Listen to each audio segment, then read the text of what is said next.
In questo breve video vi insegnerò a dipingere una ballerina ad acquerello e china. Se siete interessati alla lezione integrale potete accedervi attraverso il primo link in descrizione.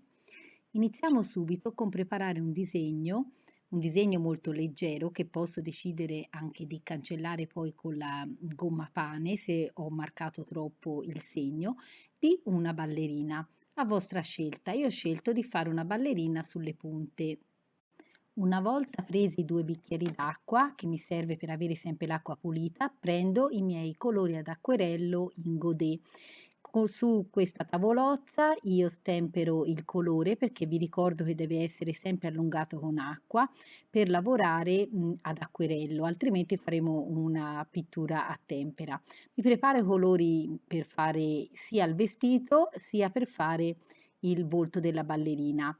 Allungo molto il colore appunto con l'acqua e poi inizio a stendere il colore sulla carta asciutta. Faccio prima le parti legate al corpo, alle gambe della ballerina e al volto. Intensifico per caricamento aggiungendo poi via via il colore quando è ancora bagnato, non attendo che sia asciutto. Poi inizio a fare il colore dei capelli, in questo caso ho scelto una ballerina bionda e rintensifico con un terra di siena bruciata le parti più scure. Poi vado a lavorare sul vestito della ballerina.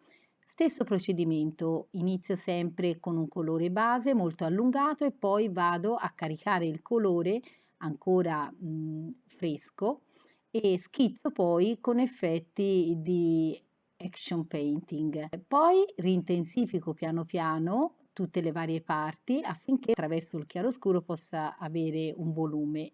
Metto poi l'ombra sotto.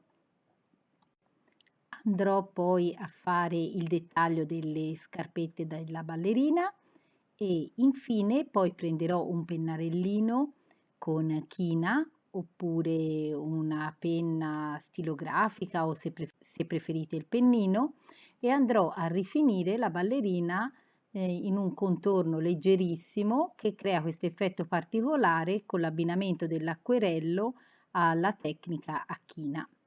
Grazie per avermi seguita e vi aspetto al prossimo video di A Regola d'Arte.